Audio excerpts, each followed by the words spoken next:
The map is quite large and it's sort of open world, but it still feels a little bit linear.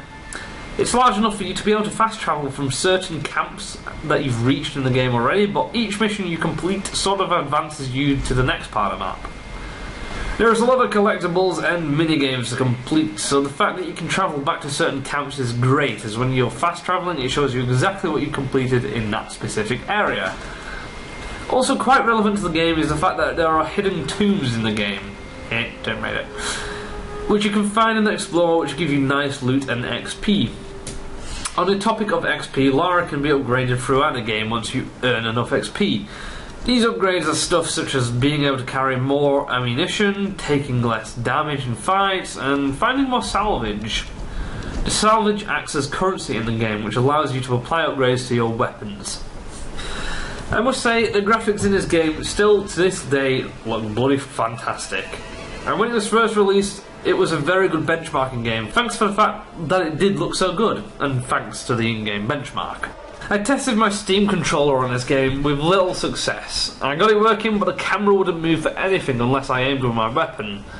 Upon unplugging the controller, that problem persisted with my mouse and kept all the controller prompts, so it basically ruined my game, and I ended up reinstalling my whole computer, which broke my computer, and it just wasn't very fun. I highly recommend not using the Steam controller unless you have used it already. If you've used it already and you've got it working yourself, then please tell me if you have done, as I've had a lot of issues and I don't really want to try it again.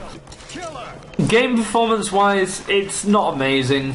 The benchmarking tool isn't the best benchmarking tool, as it only shows a little tiny bit of the game, whereas when you're in game, that's when it matters, as you get a lot of open areas, and that's where the frame rate sort of dips most of the time.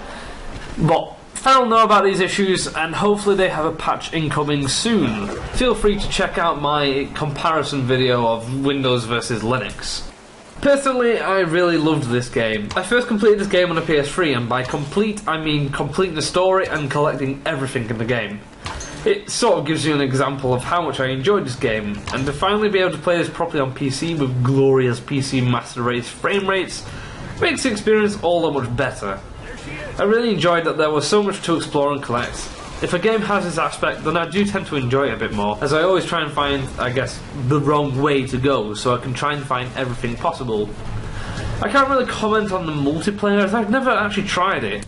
I do enjoy the fact you play as Lara and sort of see her develop from being a little bit of a, let's say, a pussy, to becoming a badass, although I must say she is one of the luckiest women alive, as throughout the game you get a ton of quick time events which Lara gets pretty damn beat up, constantly, and still walks away from it. No issues. I'm hoping with Feral Port in this game it entices them to port the latest game, Rise of the Tomb Raider.